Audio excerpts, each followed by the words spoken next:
The Houston Rockets put on another show against the Clippers, beating them 105-92. And that crossover move by James Harden. Good work. I thought it was going to be... Oh, man, Harden. Oh, he stared at Wesley Johnson, and then he hit.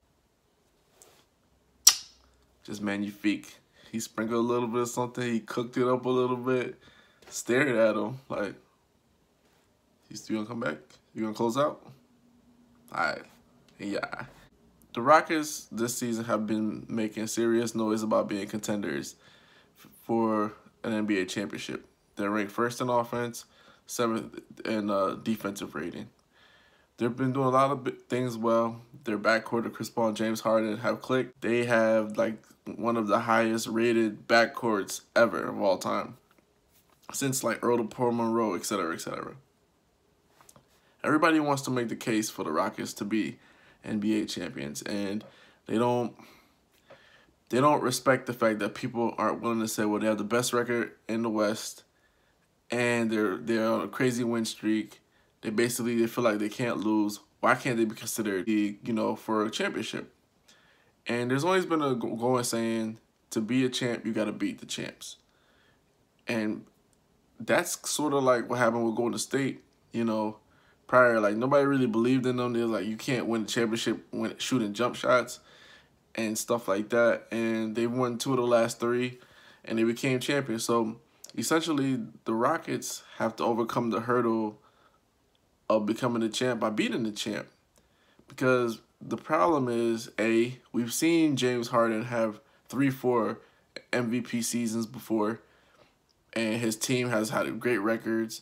And one year, I remember they lost to Portland. They were not supposed to lose to Portland. Last year, they lost to the Spurs. James Harden had like 11 turnovers. That was like crazy unforeseen. I even picked the Rockets over the Spurs. I thought the Rockets were going to hand it to them the way they were playing during the regular season. So we've seen this with James Harden before, where he has a great regular season. And we've seen this Mike D'Antoni teams where they get 50, 60-plus wins. They're balling out of control, and they get in the playoffs, and they just lose to a team that's more defensively sound. And that's what's scary, because if you fail to do your history or research history, you're doomed to repeat it. And that's kind of what the Rockets have to avoid, because yes, they have added all these pieces. Yes, they have great talent. Yes, they're first in the West.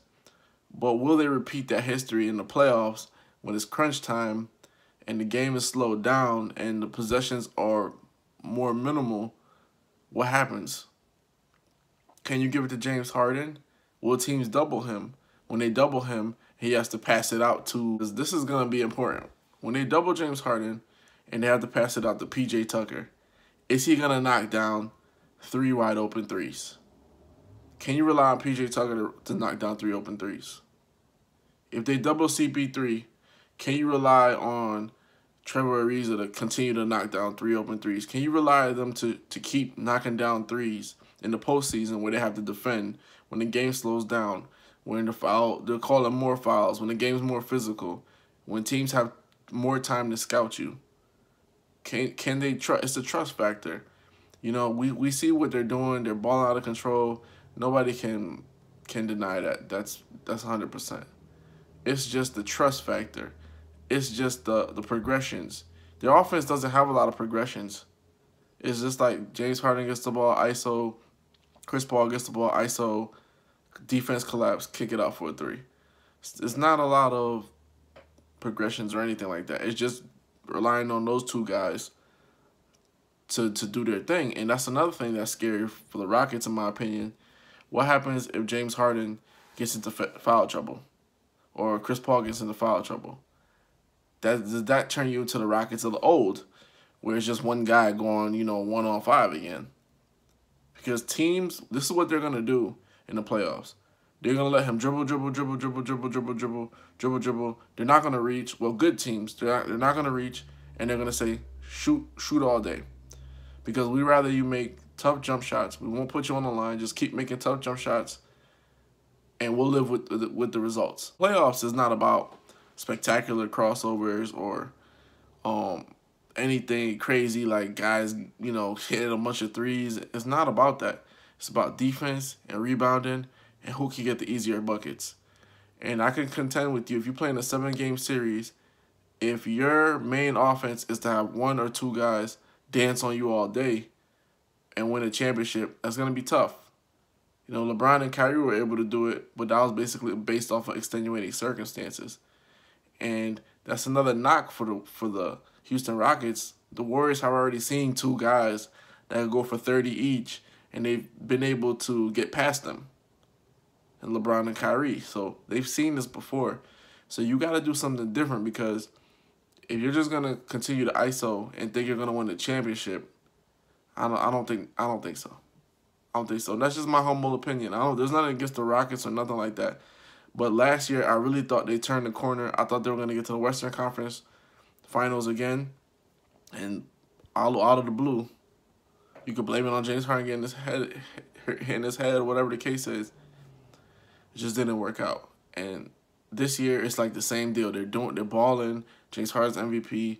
They're on crazy win streaks. They're scoring like crazy. But the playoffs is a different animal.